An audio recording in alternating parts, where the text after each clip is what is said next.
వి gold trusted gold buyers తాకట్టులో ఉన్న బంగారాన్ని విడిపించి ఈ రోజు ఉన్న మార్కెట్ ధరకే కొనబడును. మరిన్ని వివరాలకు సంప్రదించండి 7771077720.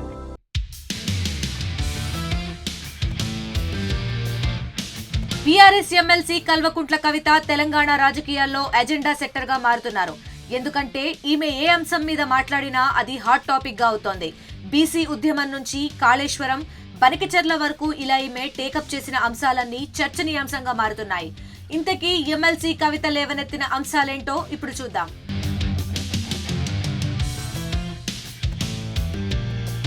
బీసీలకు 42% రిజర్వేషన్ అమలు చేయాలని కవిత ఉద్యమ బాట పట్టారు. స్థానిక ఎన్నికల్లో ఈ రిజర్వేషన్ అమలు చేయకపోతే గ్రామాల్లో వందలాది నామినేషన్లతో ఆందోళన చేస్తామని హెచ్చరించారు. మన డక్కన్ నుంచి ఢిల్లీకి పోయేటటువంటి రైళ్లన్నీ కూడా ఆపుదాం. వచ్చే నెల ఇవాళ 17 జూను కరెక్ట్ నెల తర్వాత 17 జూలై రోజు రాష్ట్ర వ్యాప్తంగా మీ అందరూ ఒప్పుకుంటే రైల్ రోకో కార్యక్రమం బీసీ బిల్లు కోసం చేస్తామని నేను అనౌన్స్ చేస్తా ఉన్నా. దీంతో పాటు కులగణన డేటాను పారదర్శకంగా పంచాయతీ కార్యాలయాల్లో ప్రదర్శించాలని డిమాండ్ చేశారు. అంతేకాకుండా గ్రామాల్లో కుల వివక్ష, 2 క్లాసుల పద్ధతి వంటి సామాజిక సమస్యలపై శాసన మండలిలో ప్రస్తావించి వీటి నిర్మూలన కోసం చర్యలు తీసుకోవాలని ప్రభుత్వాన్ని కోరారు.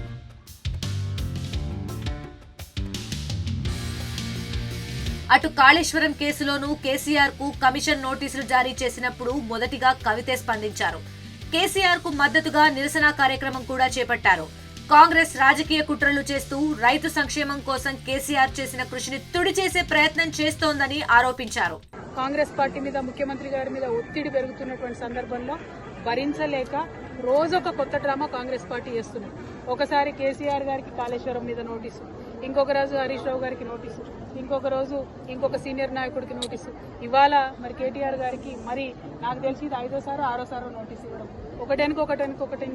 ఒకటి నోటీసులు ఇచ్చిన ప్రతిసారి ప్రతి ఒక్కరు ఏదో ఒకటి మాట్లాడి మొత్తానికి ప్రజా సమస్యల నుంచి దృష్టి మరల్చాలే, వాళ్ళు పబ్బం గడుపుకోవాలని చూస్తున్నటువంటి సందర్భాన్ని మనం గమనిస్తున్నాం. మరోవైపు ఇటీవల తెలంగాణ రాజకీయాల్లో సంచలనం రేపిన లగిచెర్ల ఘటనపై కూడా కవిత స్పందించారు. ఫార్మాసిటీ పేరుతో రైతుల భూములను బలవంతంగా స్వాధీనం చేసే ప్రభుత్వ చర్యలను ఖండించారు. రైతుకు మద్దతుగా నిలిచారు. దీని తర్వాతే ఈ సమస్య రాజకీయంగా ఊపందుకుంది.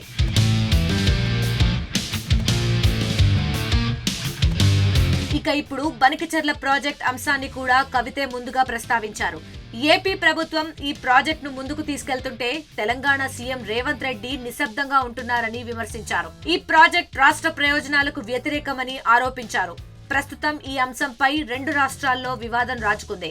ఎప్పుడైతే ఆంధ్రప్రదేశ్ ముఖ్యమంత్రి చంద్రబాబు నాయుడు గారు, రేవంత్ రెడ్డి గారు ఆ ఇద్దరు కూడా ప్రజాభవన్ లో మీటింగ్ పెట్టుకున్నారో ఆ తర్వాత ఇమ్మీడియట్ గా పోయి చంద్రబాబు నాయుడు గారు నేను గోదావరి నుంచి నీళ్లు తీసుకొని బంకచెర్ల నుంచి తీసుకుపోతానని ఆయన ప్రకటించిండు.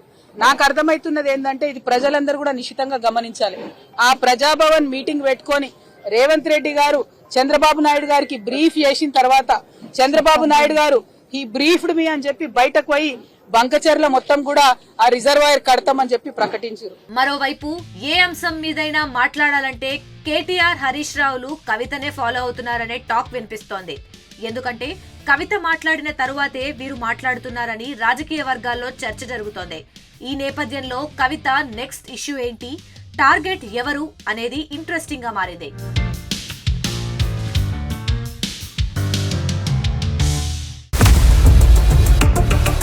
ఇండియా పాకిస్తాన్ తాజా అప్డేట్స్ కోసం డౌన్లోడ్ చేసుకోండి RTV లైవ్ యాప్.